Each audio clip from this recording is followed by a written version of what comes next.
Welcome back to Bible Talk. If you joined us last time, we talked about Daniel chapter 1, verse 1 through 4. And we're talking about how Daniel might have felt when he was taken to Babylon. Today, we're going to go through chapter 1, verses 5 through 16. All right, so again, we're using the Christian Standard Bible Version. The king assigned them daily provisions from the royal food and from the wine that he drank. Among them from Judahites were Daniel, Amariah, Mishael, and Azariah. The eunuch gave them names.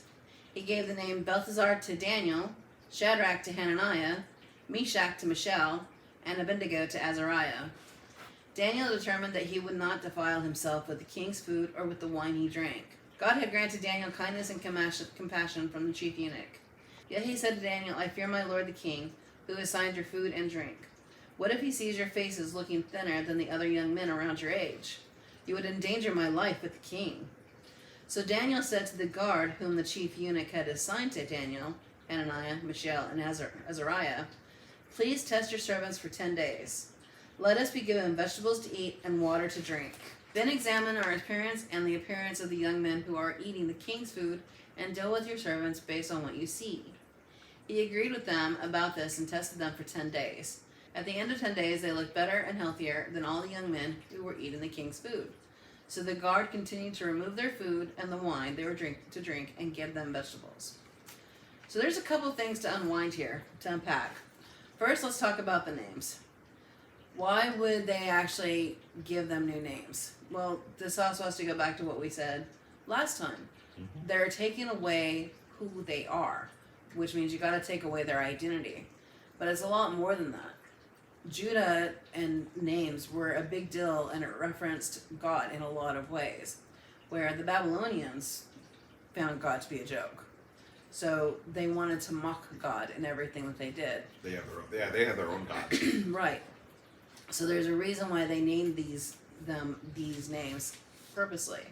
So let's talk about the names so you understand a little bit more the depth of that. The name Daniel actually means God is my judge. Belteshazzar means Bel, protect the king. Babylonians did this to most likely make fun of God. Hananiah means Yahweh is gracious, or God has favored. Shadrach means command of Abu, which is actually the sun god. Mishael means who is like God. Meshach means who is like Shak, the Babylonian Venus. Azariah means God has helped or helped by God. Either way. Abednego means servant of Nego. People that believe that this was a corruption of the god Nebo, which is a Babylonian god. So basically, we don't think it was servant of Nego, it was servant of Nebo. Mm-hmm. But there might have been some mistranslations throughout the history. As you look at those names, you can see what they were really doing. They're removing God entirely from Daniel and his friends. They don't want anything to do with God. They want to place their gods in them. Sounds a lot like, with what we're seeing nowadays with, let me see, the Lord's Supper they did for in France. Yeah, I don't. They I know it. vaguely of it. Yeah, they mocked it. Mm-hmm. I don't know too much about it. Mm-hmm. But they mocked it. We've seen a lot, lately that people try to take away God and mock God.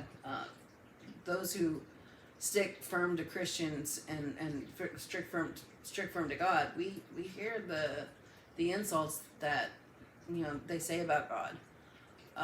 The biggest one that I think is the hardest one for people to realize is when they say that they're godly, but their actions are not, because then that's actually mocking God. Mm-hmm. God does say in the New Testament, I believe it's in Matthew, that you will know my children by their fruits. So if their fruits aren't being godly, then them claiming to be a Christian is false. It gives you a better idea of why they were, they named Daniel and his friends different names. They had to take it all out. The next thing I want you to notice is how Daniel and his friends absolutely refused to defile themselves. That was the terms that Daniel used. He refused to defile himself. So then we have to go do a little bit of study in the book. What foods would classify him as defying himself? That is actually found in Leviticus chapter 11.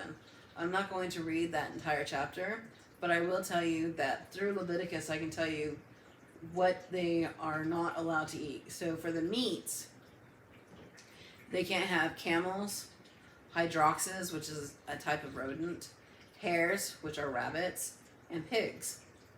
For seafood, they can't have anything that they can only have fish that have scales and fins. They have to have both, which eliminates clams, oysters, shrimp, crabs, scallops, clystomes, catfish, eels, swordfish, sharks, whales, dolphins, stingrays, anything that doesn't have both fins and scales was a defilement to their body. For their fowl, the birds, they weren't allowed to have eagles, vultures, kites, falcons, ravens, ostriches, gulls, hawks, owls, cormorants, storks, herons, bats, pupas, or ospreys. And insects, basically the only thing that they were allowed to have for insects, all other insects were actually off limits, were locusts, grasshoppers, crickets, and katydids. All others were unclean. So when you actually see that these are the meats that actually defile them, now you can kind of have a better understanding of what kind of food might have been at the table that the king Nebuchadnezzar ate. But the other thing that we don't see in Leviticus chapter 11, we just know through reading the Bible, and I have to find out which one this is. But we're not allowed to eat, or they're not allowed to eat food that was sacrificed for a different god. That was the other rule. Yeah, probably the big one is their food, wine was probably dedicated to their gods.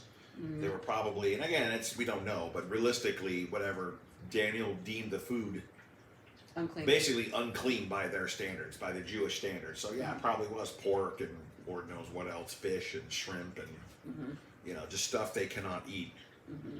So, but I also want to say that he also took a chance. I mean, he was risking his survival because, I mean, realistically, the king does not eat crappy. He is the king. He's got the best of the best. So he took a big chance with his survival of just eating vegetables, and this isn't for or against vegetarianism. Right. But all that rich protein and pork and food, he chose to follow God's commandments and the Jewish laws versus, eating this unclean food for his health. Right. Completely trusting God on this one. Yeah, and that takes a lot of faith, discipline, and loyalty. All just in that when you actually see that. But the other thing I want you to notice too is that first Daniel talked to the chief eunuch, and basically said, I don't want to eat this. The chief eunuch replied, I fear my lord the king. So basically, he feared King Nebuchadnezzar more than he feared Daniel's God. So notice how Daniel went to the guard that the chief eunuch assigned Daniel. It was that eunuch, it was that guard that said, okay, I'll go to my house and I will give you the vegetables and the fruits. It means because that guard was willing to test Daniel for 10 days. He took a chance on Daniel's God. We see that God blessed that guard. He actually, most likely what we can imagine is God touched that garden to make sure it would have all the nutrients, all the protein, all the dense, all the stuff that would actually allow Daniel and his friends to look bulkier, to look healthier than the rest of the king's things. All because Daniel's loyalty and because he was willing to do a test for, the guard was willing to take the 10-day test, God blessed that guard. Even though he wasn't a Christian, most likely he started to become more Christian when he started seeing, God's ways and wills. And that's how God works. You can only come to him broken. There's nothing that we have that will ever amount to him that we'll say, okay, yeah, we gave it to you. We're your people. No, not even close. It's having the faith in God and just giving everything to him and trusting him entirely, even through these circumstances. Yeah, I think this section can be summed up that basically Daniel and his friends still trusted God, believed in God, and they obeyed his commands despite the circumstances, and God blessed them. Yeah. God took care of them because he's a loving God.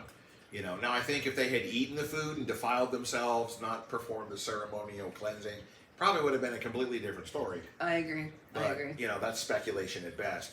But yeah, I think that's the overall is despite the circumstances, Daniel and his friends trusted God, obeyed his commands, even in captivity, and God took care of them. They were absolutely blessed and got healthier. But through that alone, you can see Daniel's faith, his discipline, and his loyalty just with the food.